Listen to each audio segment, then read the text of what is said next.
IgM হাসপাতালের মাম্পি দাস নামে এক রোগীর মৃত্যু হয় গত বৃহস্পতিবার রাতে। সে মৃত্যুর রেশ ধরে কতিপয় দুষ্কৃতীদের দ্বারা শারীরিকভাবে নিগৃহীত হয় চিকিৎসক ডক্টর দীপঙ্কর দেবনাথ। এই ঘটনায় মুখ্যমন্ত্রী স্বাস্থ্যমন্ত্রী কড়া নিন্দা জানায়। স্বাস্থ্যমন্ত্রী ডাক্তারদের নিরাপত্তা প্রদান ও দোষীদের শাস্তির দাবিতে এসকর্ট প্রত্যাহার করেন। শুক্রবার রাতে আইনমন্ত্রী রতনলাল নাথ বলেন, এটা সাধারণ ইস্যু নয়। যদিও প্রশাসন অতি দ্রুত ব্যবস্থা গ্রহণ করেছে, আসামিদের গ্রেপ্তার করেছে। রাজ্যের মুখ্যমন্ত্রী এই ঘটনার আমরা যেরকম যিনি মারা গেছে ওনার জন্য যেমন দুঃখ প্রকাশ করছি, সাথে সাথে চিকিৎসকের সাথে যে ঘটনা ঘটেছে এটা অত্যন্ত লজ্জার, ঘৃণার। এটাকে কোনো মতেই সাধারণ ইস্যু মনে করা যায় না। যদিও প্রশাসন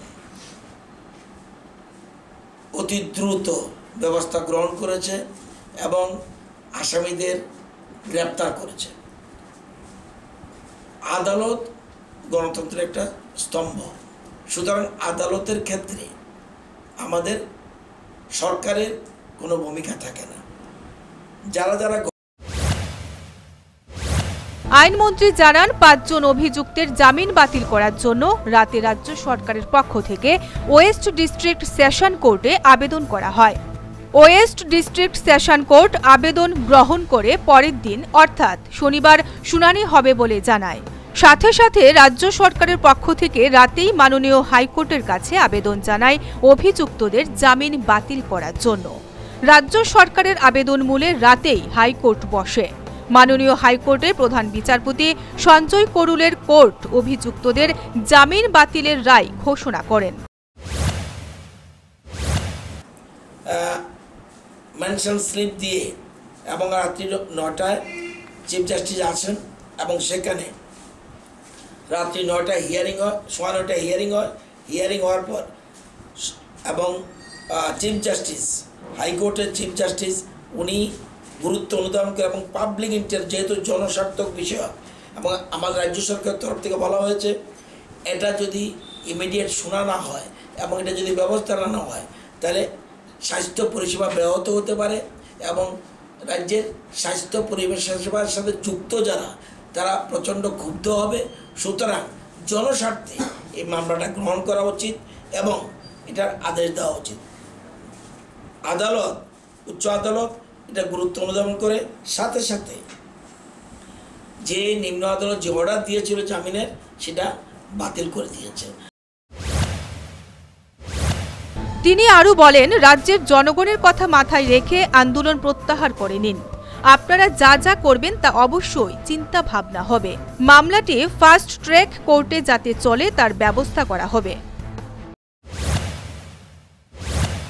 ইউনিয়নের কর্মকর্তা রয়েছেন, তাদের প্রতি আমার বিনীত অনুরোধ, আপনারা যা যা বলবেন সেগুলি গুরুত্ব মুখ্যমন্ত্রী এর আগেই আমরা অনেকেই জানে না আজকে রাত্রে 9টার সময় কোর্ট বসবে, কিন্তু এইসবের সরকারের যে সদিচ্ছা এটাকে মাথায় রেখে অনুরোধ করব আলোচনার টেবিলে বসে যা যা করার সেগুলি, এবং মুখ্যমন্ত্রী একের পর এক স্টেপ নিচ্ছেন, কিন্তু সাথে সাথে এটাও চিন্তা করতে হবে শুধুমাত্র আমরা চিকিৎসকদের স্বার্থ দেখব আর আমজনতার স্বার্থ দেখব না, এটাও কিন্তু হওয়া উচিত নয়।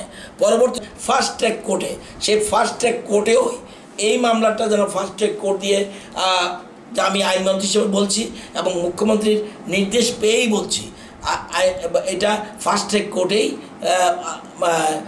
বিচারটার জন্য চলে সবটা, কিন্তু মনে রাখ এটা যেন চলে আমরা ব্যবস্থা করছি। অতীত থেকে বর্তমান ডাক্তার নিগ্রহের ঘটনা নিয়ে রাজ্যে প্রতিবাদের ঝড় উঠেছিল প্রতিবারই, কিন্তু এবারকার প্রতিবাদ আন্দোলন যেন একটু আলাদা প্রকৃতির। ডাক্তারদের চেম্বার বন্ধ থেকে শুরু করে স্বাস্থ্যমন্ত্রী সুদীপ রায় বর্মনের এসকর্ট প্রত্যাহার, রাজ্য সরকারের দৃষ্টান্তমূলক পদক্ষেপ গ্রহণ, শুক্রবার রাতে হাইকোর্টে অভিযুক্তদের বিরুদ্ধে জামিন বাতিলের আবেদন এবং সেই ক্ষেত্রে আবেদন মঞ্জুর হওয়া, এরই মানে বোধহয় পরিবর্তন। Bureau report, news vanguard.